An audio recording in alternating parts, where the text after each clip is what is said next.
Une réflexion à faire sur les causes de cette catastrophe au niveau du tourisme balnéaire, c'est-à-dire de l'hôtellerie balnéaire.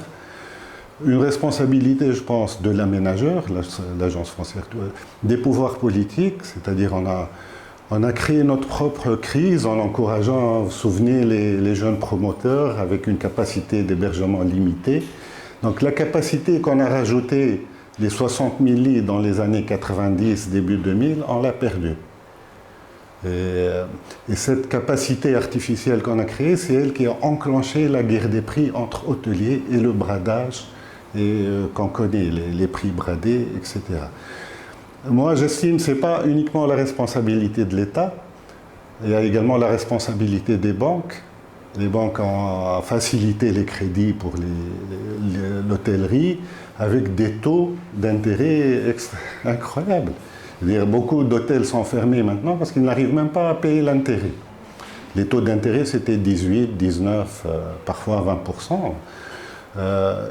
Mais j'ai également les opérateurs, les hôteliers, une part de responsabilité. Parce que beaucoup se sont lancés dans l'hôtellerie sans maîtriser le métier, mais également sans faire d'études de marché. Comment est-ce qu'on peut accepter d'être jeune promoteur ou hôtelier en deuxième ou troisième zone sans faire une étude de marché importante? Je veux dire, beaucoup se sont lancés comme ça et on le paye le prix. 25% donc aujourd'hui de la capacité est fermée, ce qui est vraiment... Moi j'appelle à vraiment une réflexion de tous les côtés, donc que ce soit AFT, ministère ou NTT, pour comprendre les causes, pour ne pas reproduire les mêmes erreurs.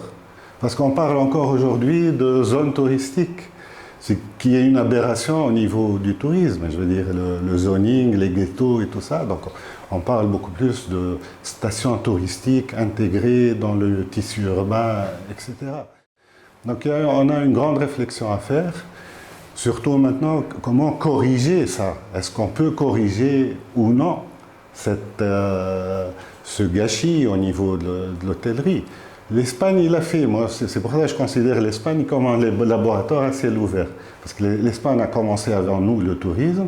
Ils ont fait les mêmes bêtises. Ils ont fait des zones touristiques aberrantes, mais ils n'ont pas hésité à détruire les tours à Marbella, à obliger les hôteliers à créer une corniche, à reculer, à créer de la vie dans les stations touristiques ou les zones touristiques. Donc il y a tout ce travail qui doit être fait.